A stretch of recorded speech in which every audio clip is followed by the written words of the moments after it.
Okay, everybody, listen up. This is my brand new Facebook page. It's Walter Lee Hampton II. Take a look at those pictures on there. It's a new page. This is the one I need you all to go to and add me as a friend. Send me a friend request to this page. Look for those pictures. Walter Lee Hampton II. This is my new Facebook page. It's up. It's set up. I'm loading pictures. Go there and add me as a friend today. Do it now. Good morning, my faithful loyal YouTube subscribers. Today it is Sunday. The day is June 9th. The year is 2019. Today I was going to talk about an incident in Detroit where a young man, an 18-year-old man, has shot and killed a group of gay people, killing two gay men and a transgender woman, and shooting and injured another person. First, a quick footnote here. All over the internet, there's these lies that that I'm facing lawsuits, and no one has sued me. No one has told me to take any of my videos down. I've never been forced to take a YouTube video down ever off my YouTube channel. Anytime I've ever removed a YouTube channel videos because I did it because I wanted to. I've never had a issue with any of the content that I post on my YouTube channel. If a video comes down, it's because I want to take it down. No one has forced me. No one has asked me or approached me. No one has done anything. But I'm looking at these false reports that someone sued me to take as false. Ain't nobody sued me. Ain't nobody took me to court. Ain't nobody been issued no cease and desist, nothing of the liking. So when I remove videos because I want to remove videos, and it would probably take a court order. So somebody would have to really spend a lot of money to get. If Tyler Perry could not get that video down that I posted about him and he did try, that should tell you all something. He has money. These pro niggas ain't got shit. He got a lot of money. And when he attempted to get the video down and made contact with me, I never responded, and the video remained up. So, for those of you who are worried about my content or any legal action, false, fake news, as usual, as put out by most of the stuff that y'all see in another issue.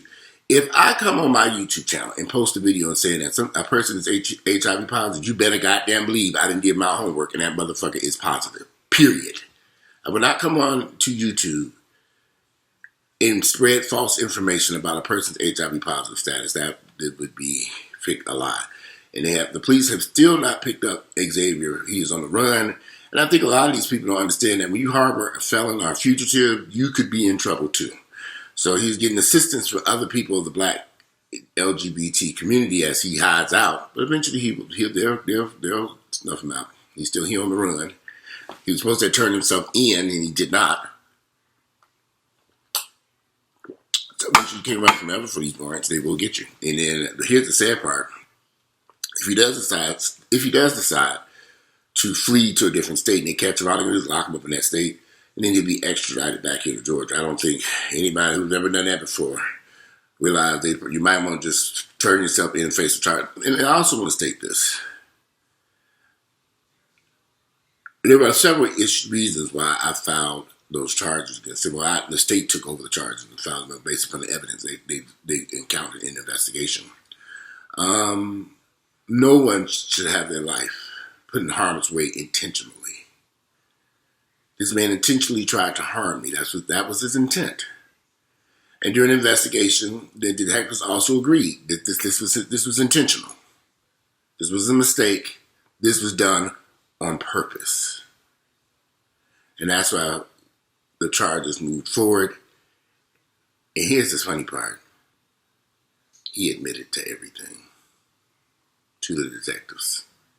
He admitted he deceived and lied to me about his status and everything else. So that clinched the deal for him getting the warrant. And so they're going to pick him up. I mean, he's already admitted to the crime.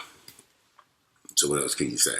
So, but moving on, again, I'm not facing any legal issues on my end. But he is facing legal on his end. So as for the rest of the Xavier files, I will have them back up shortly. They're in the cloud. It just takes a little bit of work for me to get them out of my cloud, back to my computer, and up in the air, back into YouTube. I might not be up there for a few days. It's a lot of work. and then my computer was going really slow getting that to clear some space on my laptop to even get them back out of the cloud. It's kind of weird. But anyway, the reason I was posting back up to is I'm actually working on a side project with the Xavier File, something major I'm working on that. And I just show y'all, no, all these lies about he's facing lawsuits and he's forcing bullshit. So I may put the rest of them up there. I may not put the rest of them up there. We'll see. I'm working on my project. I'm moving forward. But anyway, I want to talk about this situation in Detroit. A Detroit man charged in the deaths of gay men and transgender women. A man charged with fatally shooting 3 people and wounding 2 others at a Detroit home had targeted them because they were gay or transgender. Devin Robinson, he's only 18 years of age, of Detroit, was arraigned Friday on 3 counts of first-degree murder, 2 counts of assault and weapons charges in the May 25th shooting on the city's east side. The Wayne County prosecutor's office said he pleaded not guilty, and a magistrate remanded him in jail. Records don't list he has a lawyer. Police said the shooting happened about 5 o'clock in the morning, 5 a.m. during the Memorial Day holiday weekend. The shooting killed 21-year-old Alante Davis, 20-year-old Paris Cameron, and 20-year-old Timothy Blanchard, all of Detroit. Davis and Blanchard were gay men, and Cameron was a transgender woman. 5 a.m. in the morning. Family members said they want justice for the killings. Dasha Robinson remembered Davis, her brother, telling WJBK-TV, Alante was silly, he was full of life, he was helpful. So anyway, I was trying to find so much information as I could about this incident. An 18-year-old kid who was probably friends with these people or around these people. And I was trying to figure out, to have a picture of him. Trying to get more details as to what took place there. But when you have somebody that young and they shoot and purposely kill he's in the presence around other gay people, and he decides to pull out a gun. Because this is actually the second time this has happened in Detroit. A few years back, another little kid did the same thing, shot and killed 2 gay guys. He was in the car in the back seat and killed 2 guys that he had been hanging out and shot him in the head and killed them. A lot of young black men, when they're coming to terms with their sexuality, they can be very violent because they don't know who they are. And sometimes they might get emotionally attached to someone very quickly. And if things don't go the way they want to plan, they go crazy. I've seen this stuff. I've seen these young guys. I've had situations where I met and befriended someone, and became friends with them, me not knowing that this person was liking me more than a friendship, and things would go haywire. So I'm very cautious about bringing people, so-called friends, into my life. But this young man's only 18 years of age, and I think he was probably coming to terms with his sexuality, having a tough time accepting who he was, and probably a lot of confusion in his mind. I bet you there was some drugs involved too, throwing some methamphetamine or coke, or maybe some weed, or who knows, mollies. 5 o'clock in the morning, where were they at? Yeah, I'm still trying to get all the details of what was taking place, how they knew each other. What was he doing in the presence of all these gay people at 5 o'clock in the morning? He was more than likely gay himself. And probably got drunk or high. And anger, probably fear kicked in, and he just went on a rampage. And shot and killed 3 innocent people for no reason. I've seen these young guys, young black gay guys, who are coming to terms with sexuality. Back in the day when I was a teenager, it was a different world back then. Today, now, these guys are very violent and angry because they met at the whole wide world. And we don't know his background, his family issues. Them pictures look awfully wild for an 18-year-old. He's probably lived a very rough life. Where did he get a gun from? I guess that's stupid because they born with guns in Detroit. Detroit has always been a violent city. But there are a lot of gay guys, gay men who are struggling with their sexuality. It has not gotten easy.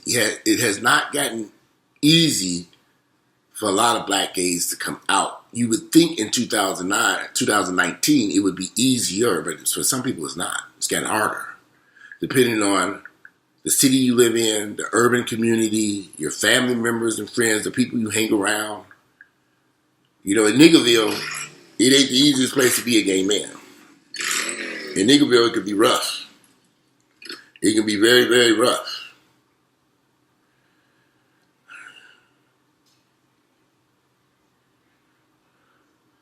It can be very, very rough just living your life.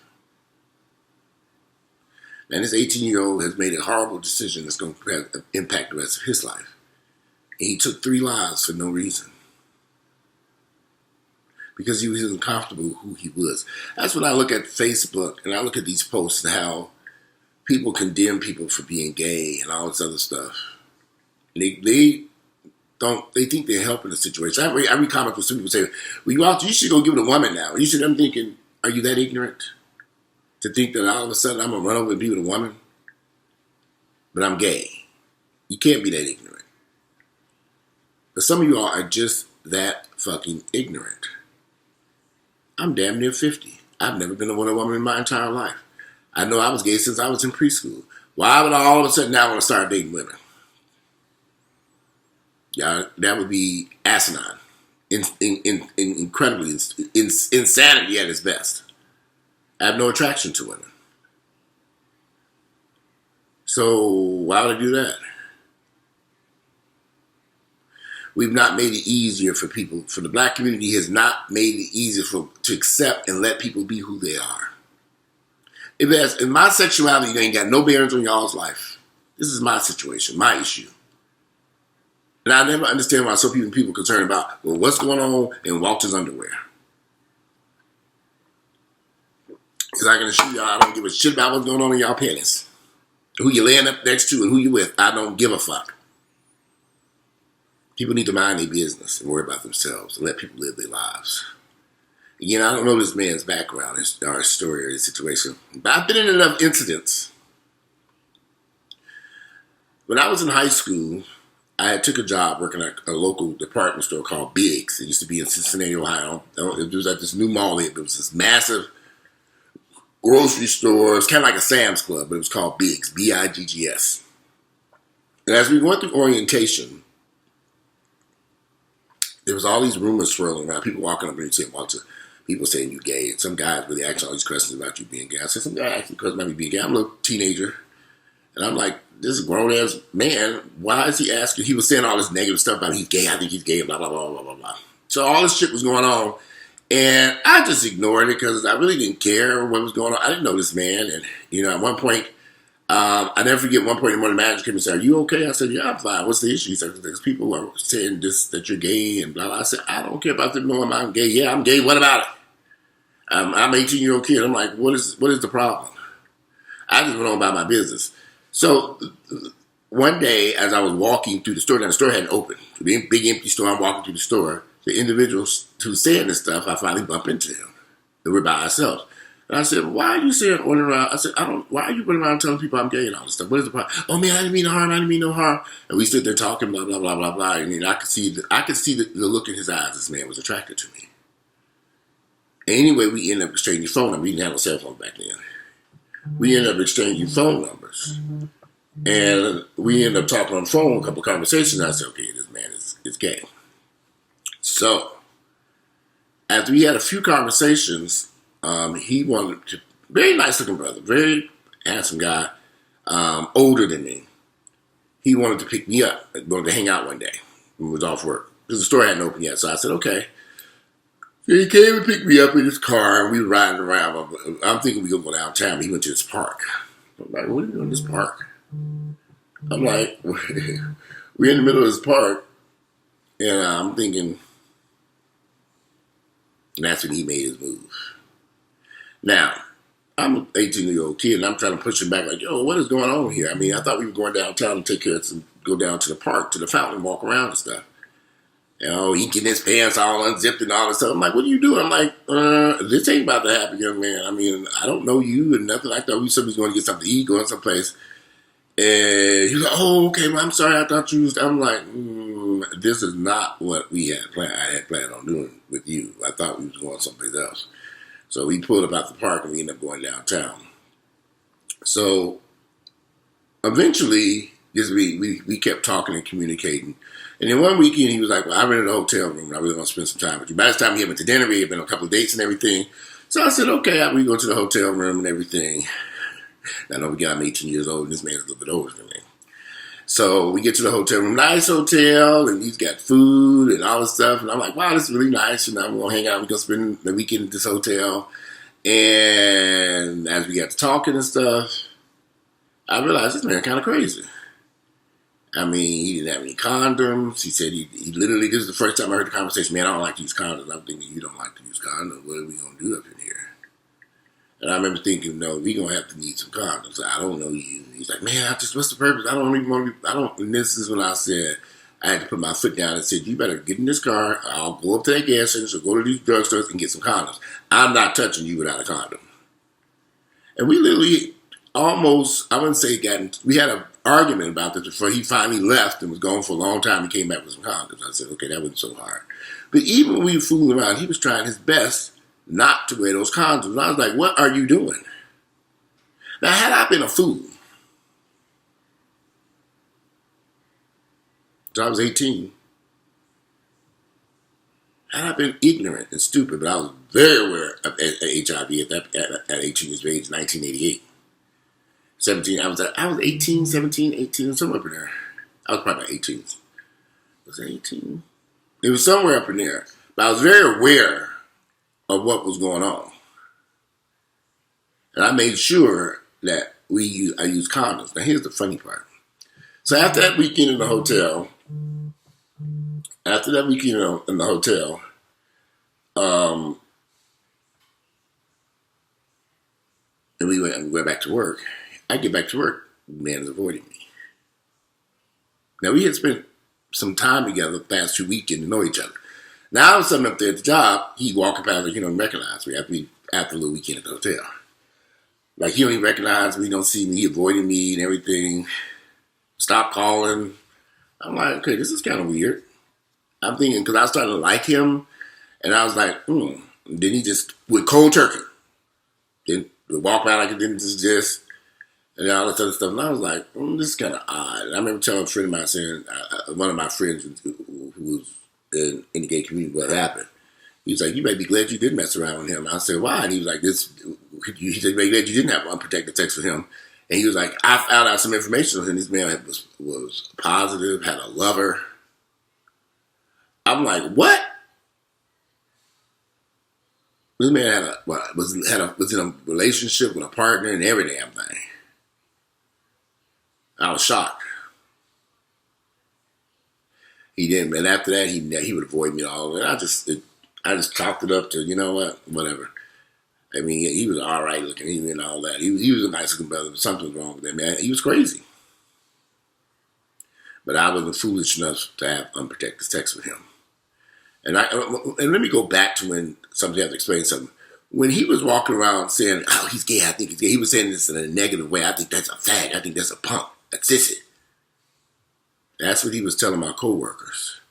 But he was gay himself. Living with another man, living in a relationship that I didn't know nothing about till my friend did a little research and found out Cincinnati was only so big. And I was just coming out. I was a new face, so to say, in the gay community. So I'm pretty sure this 18-year-old kid knew he was gay. He was around these gay folks at 5 o'clock in the morning. Like I said, I would like to get more details as to how they knew each other. It's hot there to turn his hair on. It's been raining and it's humid in Atlanta. It is hot and humid here. But yeah, I think I'm willing to bet this situation in Detroit, this person knew, this man that did this killing Devon, he knew his sexuality. He knew he was gay. I balanced his sexuality. But there was another thing too.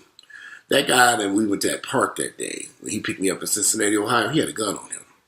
Now I remember when we were riding in that car, and he was doing something, that gun fell out, and I was like, wow, what are you doing with this gun? And that's when he said, oh yeah, I always carry a gun with me. I kind of looked at him thinking, that's when we get to this park, and he's trying to fool around this park, and I slammed the brakes on that. And I was like, okay. Later on, I found out that park, it was so funny because later on, I found out that particular park was called the Arboretum in Mount Airy, Cincinnati, Ohio. Every time I met somebody, they want to go to the Arboretum. I'm like, well, here we go. Here we go again. Every person I met, they get in that car, we go straight to the Arboretum. I'm like, what is going on? And they want to sit in the park somewhere because they had all these different, it was a huge park up in Cincinnati, Ohio. I'm like, oh, we're going back over here to the Arboretum again. I'm like, look, ain't nothing about to happen in this damn park. They had little trails and stuff. I'm like, where are we going? I'm like, come to the trails. I'm not walking down these trails with you. Why are we here in this park?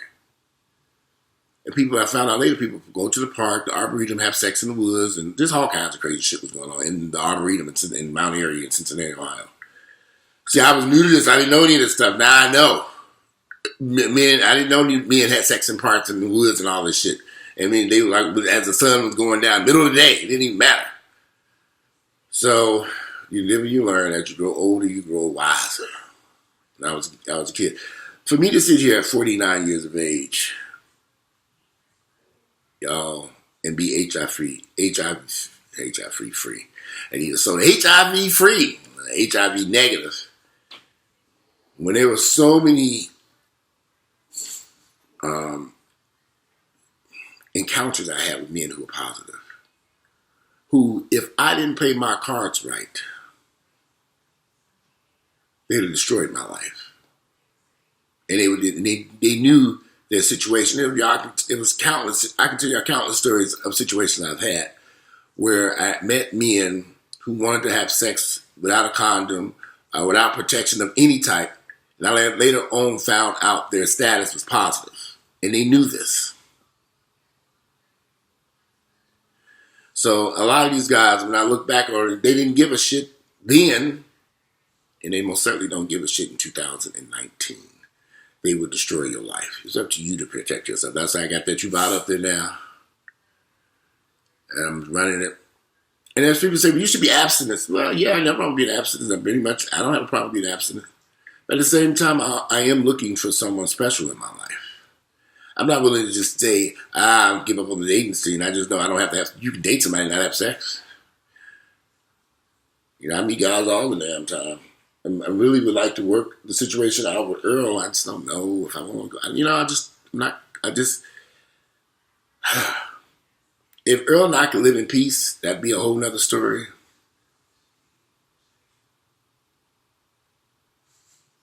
If there could be some serious changes with Earl's mentality, how he treats me and his feelings towards me. And it's hard. This is the thing that people have to understand. When you've been with somebody for a long period of time, it's hard to get past that stuff that took place in the past. It's hard. And without any type of counseling or any type of therapy, which I've had conversations about Earl, he's not willing to do so. What can I do? Like I said, I'm living over here. I enjoy it by myself. It's beautiful. I don't know what the future holds for us, but you know what? I ain't worried about it. I take it one day at a time. I'm going to make me a fresh cup of coffee. I got me some coconut cake I'm going to munch on while I sit here and watch the news. I'm going to wait for my favorite Sunday talk show to come on. What's the name of the show? I love watching what is this show called? This Week with George, whatever. It's coming on next. And I'm going to sit here and watch that and catch up on the politics and see what's going on. This Week with George Stephanopoulos. I watch every Sunday. If you like my videos, click like, share them with family members and friends. I'll try to get the rest of the makers. I'm not going to make no promises because I said it's in the cloud. My laptop's acting up. And I don't know. I just got to figure out how to get out the cloud and back on. It's just ridiculous. Anyway, I was lucky to get the first 5 out. I may have to delete those first 5. I don't even know how to get them back up into the cloud so I can make room. I don't know. Ain't enough matter anyway. Most of y'all have seen those videos any damn way. Anyway, if you like my videos, click like, share them with family members and friends. And today it is Sunday, June the 9th, the year 2019. I'm out of here and enjoy your Sunday. Let me give me some fresh coffee and watch my show.